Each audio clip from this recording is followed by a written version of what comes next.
when it comes to coaching and mentoring. I think it's really important that when you have a relationship with a client or a mentee, that you really manage yourself. You quiet the voices that come on in your own mind in terms of wanting to necessarily answer their questions or lift the weights for them, as I always say. It's like a good analogy is going to the gym. You don't lift weights for somebody else because they need to learn. They need to be resourceful. They need to be able to make some of those discoveries themselves. You need to make sure that they have an environment where they can be creative, they can fantasize. No sky's the limit. There's no limit to how far they can go, because that fosters creativity in their own business. And that's what entrepreneurs need.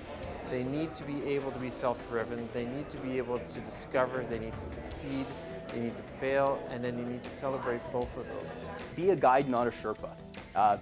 It's not to the advantage of the entrepreneur if you step in and start doing the work for them. So you really want them to be working on the business, not you working in the business for them. First and most important one that we consistently come across is the skill of being coachable.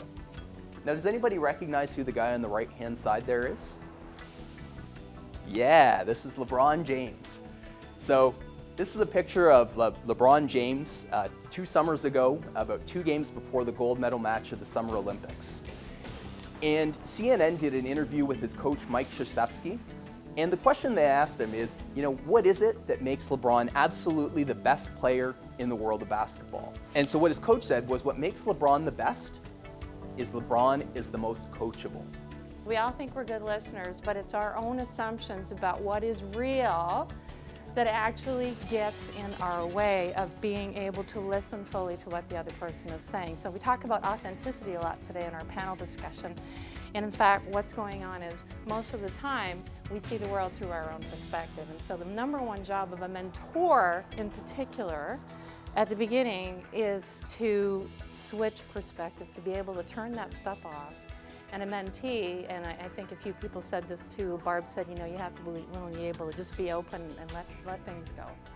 So thinking about listening, we listen through our own perspective. Why am I the mentor talking? I want to, as you heard our panelists say, I want you to tell me, the mentee, I want you to come up with your own ideas and your own thoughts. And I'll ask you some really good thought-provoking questions to pull that out of you, because this is your business. I can inform you, I can give you advice, I can tell you what I went through, but this has got to be you. This has got to be your business. So for those of you who are talkers, you want to be a better listener, shut the duck up, okay? And you'll remember that. You will remember that.